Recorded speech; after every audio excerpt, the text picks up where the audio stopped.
besoj se më njerë gjithë dhe janë. Po, si që e pam, do më thënë shumica e djetarëve thonë se përgojuesi është e bën gjunat madh.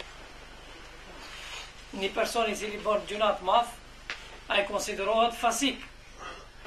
Allahu të nëshanu, çka na thot për fasikat, o ju të cilët keni besuar, nëse ndonjë fasik i pabesueshëm vin me ndonjë lajm, ju çka të bëni? Shqyrtonja, analizonja, do më thënë nuk ke të drejtë më njerë ta besojsh atë. Do më thënë problem me atë person është. Një person që e ka si... Në arshëm, po ta analizoj. Ta analizoj, për shembull se ajet kuranor është. Ajo është një lloj. Kur e përgojon dikën një lloj, sikur me hangër mishin e atij personit të vdekur. Do të thonë para mendo, dikush e pa në ëndër. Në ëndër e ka pa një vlla. Një vllau në vet, edhe ai vllau i tij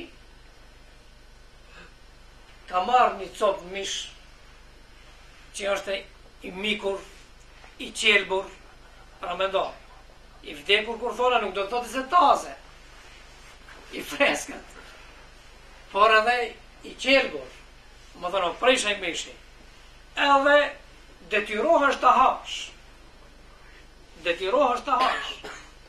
a e hanët, fe kerihtu mu, Allah gjëshë thot, ju thot e ureni një gjotë t'il, gërditeni, ashtu, keni neveri ndaj asaj, pra nëse keni neveri ndaj asaj, atëherë pse e përgojon dikant?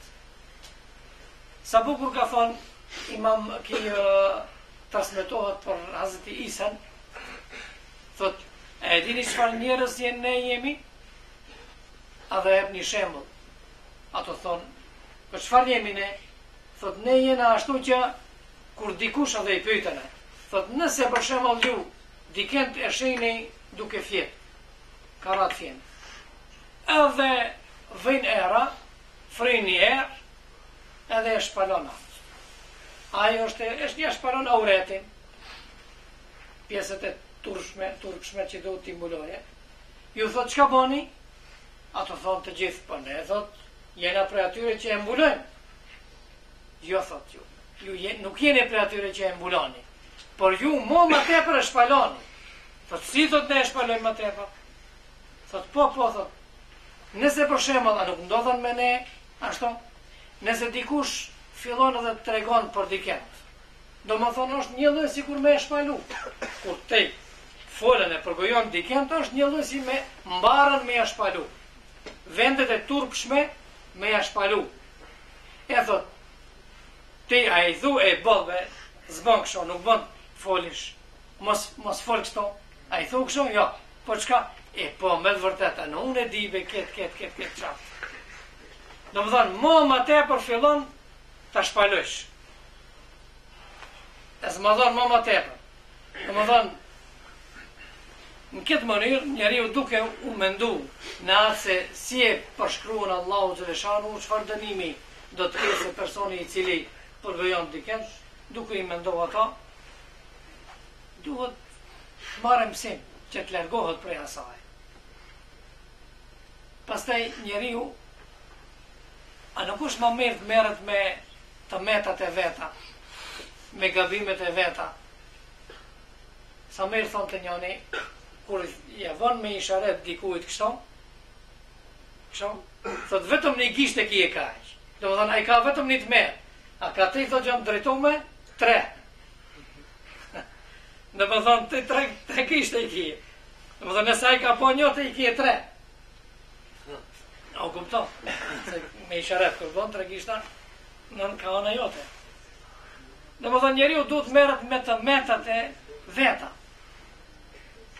Që analizoj punët e vetë. Në që patëm përvajti nga djetarët klasifikohet që të definohet i veti në bastë prezentës ose jo të prezentës. Në bastë vetis, pa veti, po tash normal. Do të në rastet e në qërinë tonë.